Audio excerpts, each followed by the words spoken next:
Hello everyone, welcome to back my channel S money academy. दोस्तों, आज हम लाए हैं फॉर्मेट्स प्रिंसिपल और फॉर्मेट्स प्रिंसिपल के बेस पे लॉज ऑफ रिफ्लेक्शन और लॉज ऑफ रिफ्रैक्शन तीनों इसी वीडियो में हम देख लेंगे। इसका स्टेटमेंट और इस स्टेटमेंट के बेस पर लॉज ऑफ रिफ्लेक्शन और लॉज ऑफ रिफ्रैक्शन तीनों इसी वीडियो में बहुत ही कम समय में देखने वाले हैं।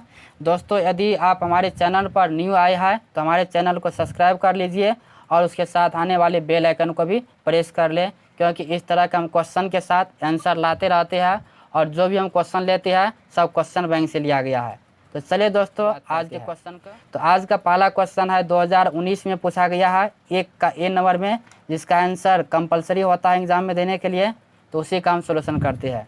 देखिए, यहाँ पर लिखे है use Fermat's principle to obtain the laws of reflection of light. मतलब फॉर्मेट्स प्रिंसिपल लिखना है और फॉर्मेट्स प्रिंसिपल के बेस पे लॉज ऑफ रिफ्लेक्शन हमें ज्ञात करना है और इसी में लॉज ऑफ रिफ्रैक्शन भी हम देख लेंगे। तो चलिए इसे शुरुआत करते हैं वीडियो को। तो देखिए दोस्तों, सबसे पहले लिखा है कि फॉर्मेट्स प्रिंसिपल होता क्या है।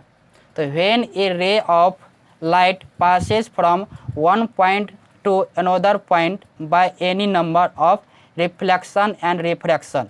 मतलब जब कोई भी रे क्या करते हैं, वन पॉइंट से अनदर पॉइंट पे जाते हैं, कोई भी, या तो बिना रिफ्लेक्शन का या रिफ्रैक्शन का, then time taken is shortest optical path flow is called Fermat's principle. यानी कोई भी रे ऑफ लाइट, जैसे यहाँ पे देखिए ए बिंदु लिए है और यहाँ पे बी बिंदु लिया है, ए और बी बिंदु से कोई भी रे ऑफ लाइट, जैसे यहाँ से एक रे ऑफ लाइट ऐसे करे जाते हैं, एक ऐसे करके जाते हैं और एक ऐसे करे जाते हैं। तो यहाँ पे तीन रे लिए है, तो तीनों रे में से जो शॉर्ट रे होगा, जो शॉर्ट रास्ता को फॉलो करता है, उसी को ऑप्टिकल पाथ भी कहते हैं। और जब जो शॉर्ट ऑप्टिकल पाथ को फॉलो करता है उसी को क्या कहते हैं, फॉर्मेट्स प्रिंसिपल। कहने का मतलब हुआ कि ए से बी तक जो रे जाते हैं, इस रे में तीन रे जा रहा है यहाँ पे, तो तीनों में से जो शॉर्ट पाथ को फॉलो करता है उसी को क्या कहते हैं, तो फॉर्मेट्स प्रिंसिपल कहते हैं। जैसे यहाँ देखिए फिगर में ए और बी पॉइंट लिए है, यहाँ पे तीन रे जा रहा है, ए और बी तक में तीन रे जा रहा है, एक सी एक डी और एक ई जा रहा है, और कितना वेलोसिटी के साथ, तो भी वेलोसिटी के साथ यानी साथ जा रहा है। अब तीनों में से जो मिनिमम डिस्टेंस होगा, जो कम दूरी को फॉलो करता है, उसी को क्या कहते हैं, फॉर्मेट्स प्रिंसिपल कहते हैं। तो सपोज कर लो कि यहाँ से ए से लेकर के बी तक जो जाते हैं वह dt टाइम में ds दूरी तय करते हैं। यहाँ से लेकर के यहाँ तक का समय जाने में dt लगता है और कितना दूरी, ds दूरी तय करता है, कितना वेलोसिटी के साथ, तो भी वेलोसिटी के साथ जाता है। तो वही यहाँ पे लिखे है, if dt time taken travelled ds of speed of light medium v, then मतलब dt टाइम में ds दूरी तय करने में v वेलोसिटी से जाते हैं, तब उसका फार्मूला क्या होता है, dt बराबर ds/v हो जाता है। अब एक फार्मूला क्या जानते हैं, वी नो डैट, हम फार्मूला एक जानते हैं क्या, तो v बराबर c/μ होता है। अब यहाँ देखिए v के जगह पे इस c/μ का मान दीजिए यहाँ पे, तो क्या हो जाएगा, dt बराबर ds। अब यहाँ पे v के जगह पे क्या होगा, c/μ। तो v क्या है, डिवाइड में है तो ये पलट जाएगा, तो μ/c हो जाएगा। ऊपर में आ गया क्या, μ/c आ गया। अब देखिए next, optical path given. Optical path से हम क्या जानते हैं, वो क्या देता है कि डेल्टा बराबर क्या होता है, μ/ds होता है। ये ऑप्टिकल पाथ से हमें प्राप्त होता है। अब देखिए dt क्या होगा, यहाँ पे c ये क्या है, c तो कांस्टेंट है, ये c कांस्टेंट होता है प्रकाश की चाल, तो c कांस्टेंट हो जाएगा। तो कांस्टेंट को यहाँ पे लगाएंगे तो क्या होगा, ये प्रोपोर्शनलिटी का चिन्ह आ जाएगा, फिर μ/ds सेम आ गया। ठीक, तो dt का dt प्रोपोर्शनलिटी चिन्ह सेम लिख दिया है, μ/ds किसके बराबर है, डेल्टा के बराबर है, तो डेल्टा के बराबर ये आ गया। इतना आ गया समझ में। नेक्स्ट देखिए, अब देखिए नेक्स्ट 9, यहाँ पे क्या, तो इतना हमें प्राप्त हो चुका है, dt बराबर μ/ds अपॉन यहाँ पे c, इतना हमें प्राप्त हो चुका है। अब देखिए इसको क्या करते हैं, इंटीग्रेट करते हैं। यहाँ पे इसको इंटीग्रेट करते हैं, तो इंटीग्रेट का चिन्ह लगा दिया है, बराबर μ और c, ये क्या होता है, कांस्टेंट होता है, तो कांस्टेंट को हम बाहर कर दिया है, ds वेरिएबल है, s दूरी तय करता है, तो यहाँ पे क्या कर दिया, इसको इंटीग्रेट कर रहे हैं। कितना, कहाँ से कहाँ तक, तो a से b तक की दूरी फॉलो करना है, तो a से b तक हो गया है। ठीक, तो dt का इंटीग्रेशन क्या होगा, t हो जाएगा, बराबर ये सेम लिख दिया है, μ/ds यानी डिवाइडेड बाय c, ये सेम है, इतना समझ सकते हैं यार। यहाँ पे t क्या है, तो t एक कांस्टेंट है, कितना टाइम, तो dt और dt समय में उसका जाना है, ds दूरी तय करना है, तो ये कांस्टेंट है। ठीक, अब देखिए इसको क्या करते हैं, डिफ्रेंशिएट करते हैं। तो यहाँ पे डिफ्रेंशिएट बोथ साइड, दोनों को क्या करते हैं, जो इक्वेशन आए हैं ऊपर में, इस इक्वेशन को क्या करते हैं, डिफ्रेंशिएट करते हैं। तो यहाँ पे क्या होगा, डिफ्रेंशिएट मतलब डी लगा दिया, इसको डिफ्रेंशिएट कर दिया है। फिर बराबर में इधर क्या है, टी क्या है, कांस्टेंट है, तो कांस्टेंट का डिफ्रेंशिएट क्या होता है, जीरो होता है, तो यहाँ पे जीरो कर दिया बराबर में। ठीक, इफ डी बराबर जीरो, यदि डिफ्रेंशिएट निकालेंगे वो जीरो आता है, देन तब क्या हो जाएगा, तो ये तो सेम यहाँ पे लिख दिया है बराबर, तो यहाँ पे डिफ्रेंशिएट क्या होता है, क्या माने हैं, जीरो माने हैं, तो बराबर में जीरो, यानी जीरो क्या है, कांस्टेंट है, तो बराबर यहाँ पे कांस्टेंट कर दिया है। इतना आगे अब देखिए दोस्तों यहाँ पे क्या होगा, ए से बी सेम है म्यू डी एस। अब इस सी को उधर ले जाएंगे तो सी कांस्टेंट और ये भी कांस्टेंट, तो कांस्टेंट इंटू कांस्टेंट क्या हो जाएगा, कांस्टेंट होगा, तो बराबर में कांस्टेंट आ गया। तो यही होता है फॉर्मेट्स प्रिंसिपल जो प्रूव्ड हो चुका है। अब देखिए इसी में दो टॉपिक और था, एक था explanation of reflection of light, और इसी में पढ़ेंगे explanation of refraction of light. तो पहले देखिए रिफ्लेक्शन ऑफ लाइट। तो सपोज कर लीजिए एम और एम डैश क्या है, एक मिरर है, ये प्लेन मिरर है, ए ओ इंसिडेंट रे है, यहाँ पे ए ओ इंसिडेंट रे है। जब यहाँ पे पढ़ते हैं तो यहाँ पे पढ़ने के बाद नॉर्मल ड्रॉ करते हैं एन, तो यहाँ पे नॉर्मल एन ड्रॉ कर दिया है। ये आने वाला कौन आए, और जितना ही एंगल के साथ आते हैं उतना एंगल के साथ रिफ्लेक्ट हो जाते हैं, और यहाँ पे रिफ्लेक्ट होकर के भी आ गए हैं। अब ए के जो यहाँ से मिरर से डिस्टेंस है कितना है, स्मॉल ए, और बी का जो है स्मॉल बी, ये मान लिया है। और ए से बी के डिस्टेंस क्या मान लिया है, सी मान लिया है। और ए से एन का डिस्टेंस एक्स मान लिया है। तो इसीलिए बी से एन का डिस्टेंस निकालेंगे, क्या होगा, पूरा माइनस आधा हो जाएगा, तो सी माइनस एक्स आ जाएगा। इतना आगे समझ में। अब नेक्स्ट देखिए, अब देखिए optical path between A and B, मतलब ए और बी का जो ऑप्टिकल पाथ होगा उसको हम क्या लिख सकते हैं। तो देखिए यहाँ पे हम एक रफ फिगर बनाते हैं। जैसे फिगर में क्या था, यहाँ पे एम डैश था, इधर से ए आ रहा था, यहाँ पे ओ था, और यहाँ पे बी, और बीच में से करके नॉर्मल ड्रॉ किए थे। इसका डिस्टेंस क्या था, ए था, और इसका डिस्टेंस बी, और इसका एक्स, और इसका क्या था, यहाँ से लेकर यहाँ तक सी माइनस एक्स था। ठीक, अब देखिए फॉर्मेट्स प्रिंसिपल क्या कहता है, हमको शॉर्टेस्ट पाथ निकालना है, तो ए और बी का डिस्टेंस हमको निकालना है। तो क्या लिख सकते, ए और बी के डिस्टेंस को ए ओ प्लस ओ बी नहीं लिख सकते हैं, तो वही तो लिखिए एल मतलब लंबाई, क्या लिखिए है, ए ओ प्लस ओ बी लिखिए है। ठीक, तो एल बराबर ए ओ। अब देखिए दोस्तों ए ओ फिगर में देखिए ए ओ हमको निकालना है, तो ए ओ क्या यहाँ पे 90 बनेगा, तो ए ओ क्या हो गया, ये कर्ण हो गया। तो कर्ण बराबर फार्मूला क्या होता है, रूट में लम स्क्वायर प्लस आधार स्क्वायर। तो लम क्या होगा, यहाँ पे ए एम, यहाँ पे मान लीजिए, तो A M square plus M O square root में हो जाएगा, तो यहाँ पे A M square plus M O square plus similarly O B, तो ओ बी में भी वही निकालना है, ओ बी ये कर्ण हो गया यहाँ पे 90, तो रूट में लम स्क्वायर प्लस आधार स्क्वायर, तो बी एम, यहाँ पे एम डैश है, तो बी एम डैश के square plus M dash O के स्क्वायर, तो वही लिखिए B M dash square plus M dash O या ओ एम डैश के स्क्वायर। ठीक, अब सबका वैल्यू दीजिए, ए एम का वैल्यू क्या है, तो देखिए ए एम का वैल्यू ए स्क्वायर, ए है तो यहाँ पे क्या होगा, ए स्क्वायर है तो स्क्वायर प्लस एम ओ का वैल्यू, एम ओ का देखिए यहाँ पे ए पूरा एक्स है, तो नीचे में क्या होगा, ये भी एक्स ही होगा, तो क्या होगा एक्स स्क्वायर, फिर प्लस में बी एम डैश, तो बी एम डैश देखिए बी एम डैश बी है, तो यहाँ पे बी स्क्वायर लिख दिया है, plus O M dash, O M dash देखिए ओ एम डैश कितना है ऊपर में सी माइनस एक्स, तो वही तो नीचा में होगा, तो सी माइनस एक्स का होल स्क्वायर हो जाएगा, सी माइनस एक्स का होल स्क्वायर हो गया। ठीक, अब देखिए फॉर मिनिमम पाथ और टाइम, मतलब इसमें क्या निकालना है, फॉर्मेट्स प्रिंसिपल में हमेशा मिनिमम निकालना है, शॉर्टेस्ट निकालना है, जिसके लिए क्या होता है डी टी बटा डी एक्स का मान 0 होना चाहिए। ठीक, अब देखिए इसको हम क्या करते हैं, जो इक्वेशन आए हैं इसको डिफ्रेंशिएट कर देते हैं, तो डी टी बटा डी एक्स बराबर ये पूरा इक्वेशन को यहाँ पे जो लिखे है इसको डिफ्रेंशिएट कर दिया है। और डिफ्रेंशिएशन की एक फार्मूला जानते हैं, डी एक्स पावर एन बटे डी एक्स पावर क्या होता है, पावर बाहर करते हैं वेरिएबल लिखते हैं, फिर पावर में से एक कम कर इतना लिख दिया है, तो उसी फार्मूला का यूज़ करके ये टर्म को हम डिफ्रेंशिएट करके इतना हम लिख दिया है। ठीक, ये टू टू कैंसिल, इसमें भी ये टू टू कैंसिल हो गया। ठीक, अब ये टर्म को ऐसे हम लिख दिया है, फिर यहाँ पे देखिए माइनस है, प्लस में मल्टीप्लाई होगा माइनस बन गया, और बाकी टर्म को वैसे लिख दिया है, बराबर में इस जीरो को इधर हम भेज दिया है।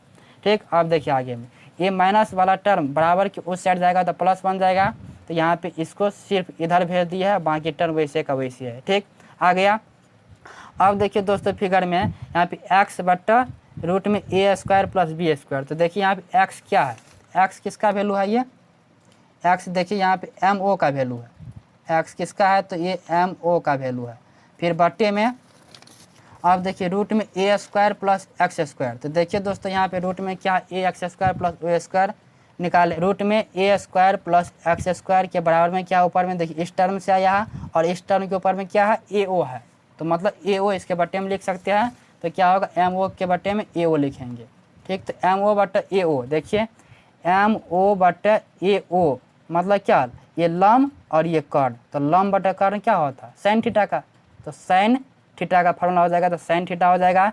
लेकिन यहाँ पे क्या इस कोण का नाम क्या होगा आई होगा और इस कोण का नाम आर होगा, तो साइन थीटा मतलब साइन आई हो जाएगा। तो यहाँ पे क्या लिखेंगे इसको एक्स बटे रूट में A square plus X square को क्या लिखेंगे साइन आई बराबर का बराबर, फिर देखिए सी माइनस एक्स, तो देखिए फिगर में सी माइनस एक्स हमको क्या है, सी माइनस एक्स किसका डिस्टेंस है एम डैश ओ का, तो यहाँ हम क्या लिखेंगे एम डैश ओ लिख दिया, फिर बट्टे।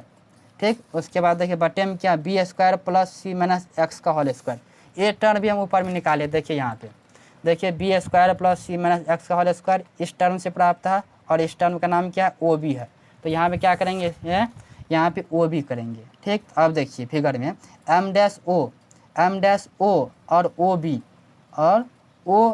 तो मतलब लंब बटे कर्ण क्या होता है, यहाँ पे लंब बटे कर्ण ये साइन थीटा का फार्मूला होता है, तो साइन यहाँ पे आर है तो क्या होगा साइन आर का ये फार्मूला हो जाएगा, तो यहाँ पे क्या लिख सकते हैं साइन आर लिख सकते हैं, तो यहाँ पे लिख दिया क्या साइन आर, तो यहाँ पे देखिए साइन साइन कैंसिल हो सकता है या इधर जाएगा तो इन्वर्स के रूप में, तो क्या हो जाएगा आई बराबर आर, तो यही क्या होता है एक्सप्लेनेशन ऑफ रिफ्लेक्शन, यह है रिफ्लेक्शन का एक्सप्लेनेशन जो यहाँ पे प्रूव हो चुका है। अब चलते हैं नेक्स्ट एक्सप्लेनेशन ऑफ रिफ्रैक्शन। अब देखिए दोस्तों नेक्स्ट टॉपिक है explanation of law of refraction, वो था रिफ्लेक्शन का, ये है रिफ्रैक्शन का। तो रिफ्रैक्शन में क्या मान लिया यहाँ पे एक रे मान लिया है और कोई अलग करने वाला माध्यम मान लिया है, उधर हर मीडियम 1 है और नीचे में क्या मीडियम 2 है।